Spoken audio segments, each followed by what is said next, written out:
Alright, what's up guys, we're back with another video for the Subaru. I'm going to be changing out the front turn signal bulb. One second, let's get over there. Alright, I'm going to be changing out this little turn signal bulb. The running light on it actually blew out. It's a two-way bulb, so the turn signal still works, but the running light actually does not work. So I'm going to end up popping this lens off. I'm just going to do both, but I'm going to show at least the process on changing the bulb for this.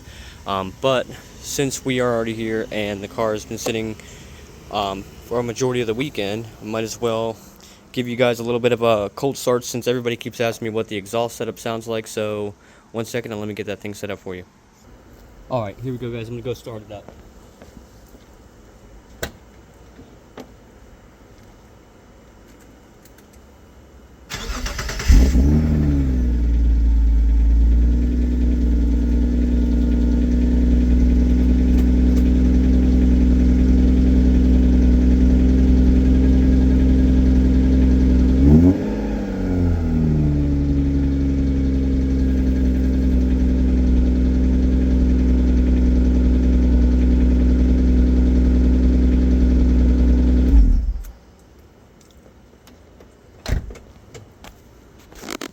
Alright, so now you guys have actually heard what it sounds like. Let's get back to the rest of the video. Okay, so first you're going to need the bulbs, which are going to be an 1157A, mainly for the amber color. Honestly, it probably might work with just a normal bulb. I haven't tried it, but I'm going to assume it would because the lens itself has the amber in it. But this is going to work. I was thinking about running an LED like I do have in the backlights, but I still have not ran a resistor back here, so when I hit the brakes it thinks this light's out even though it's just an LED, so it's taking less. Only tools you're going to need is a screwdriver, a Phillips screwdriver to do this, and obviously the bulbs. Just a note, do not touch the bulbs with your fingers. The oils off your skin can actually burn the bulb out, especially on these style bulbs, the old halogens. I've actually done it before on a headlight and it blew right away. That sucked, but just give you guys a heads up. Also, another note, I did swap out the taillight gaskets with the neoprene sheeting. It was 4.5 millimeter thick sheeting. I'm not going to put the video up yet until I know for sure it works to keep the condensation out of the lenses. This car actually had it for a little bit before I actually got the neoprene sheeting. As you can tell, the last winter it condensated pretty bad and it actually cracked out the lens right there. So that sucks, but it's not cracked all the way through, but it is cracked to the point where it's cracked. So let's get back into the actual video. Alright, so obviously your first step is going to be to go into your car and pull your hood release. Then you're going to want to go open the hood. So what you're going to want to search for is this piece is primarily only held in by this right here, this screw, this one Phillips screw. So each side has one, that has one, that has one. All you got to do, see if I can do this with one hand, is loosen the screw. The important part of this step is don't lose the screw, because that is a small screw. I'm just going to put it right here on the battery tray. All you got to do, give it a little bit of a wiggle, get in behind it, wiggle it. It goes straight forward, and then it exposes the wiring. I'm going to disconnect this connector and move on to this next step here, guys. Alright, so now that we have the turn signal or side marker out and the connector out, we can just look at it quick, see if it's all good. Gaskets are good, everything else is good, the vent tube's good. So I'm going to put this right here in the grass, probably put it lens down so it doesn't get grass in there. And then you're going to find your old bulb. These are an old style. Like I said, I'm not worried about touching this bulb because this bulb is destroyed. These are an old style where you basically just push it in a little bit and then twist it. So, let's see if I can angle you guys. So, you're just going to push it in and then twist it counterclockwise and pull it straight out. And then obviously, you're going to get the new bulb and do the same thing. I'm going to put this probably right there in the grass. Whoa, not there. Oh, forget that one. Put that one right there, and I'm going to grab the new bulb. Alright, so I got the new bulb. As you can see, I'm just using the microfiber to hold it. And if you look, there's actually two prongs that come off this bulb. There's one that's about probably a little bit over a quarter of the way up of it, and then another one that's maybe like an eighth of the way up. They're little like set prongs on the top and bottom. Now, with these connectors, if you look in there, there's actually ridges that actually guide the bulb in. So one will sit higher than the other. Obviously that's the one that sits higher, that's the one that sits lower. All you want to do is basically match the bulb up so it fits in there. Let me go ahead and pop that in there for you guys.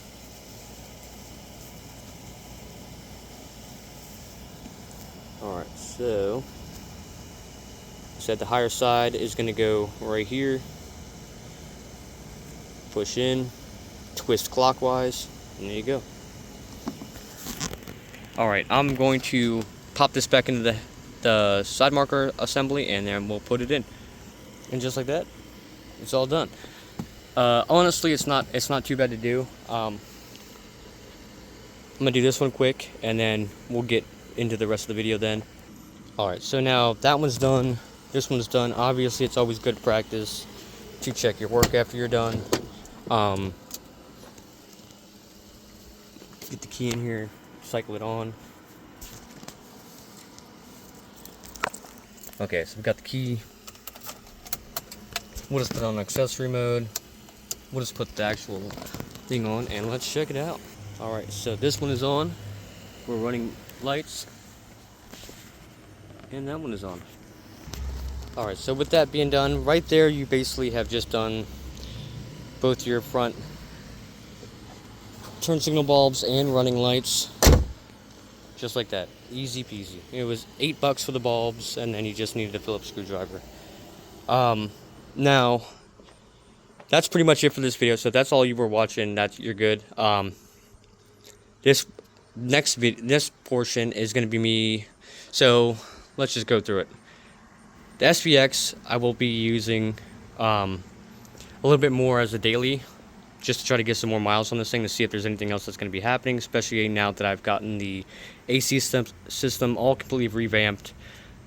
New compressor, dryer, expansion valve, and I think that's it. Oh, and the pressure switch, which if you did not see, I did a whole bunch of testing on those using the stock one, so I have like a whole bunch of extra pressure sensors. But so the AC works awesome in this thing now. The brakes are brand new. Like, I mean, I've only put 5,000 miles on this car since I've owned it, and I've had this thing now for about 5 years. But I'm thinking about doing a career change. I'm not thinking about it. I don't really have to, but I kind of more so want to, because the company that I work for is being bought out by another one. So I don't know if I want to stick around for all that or not.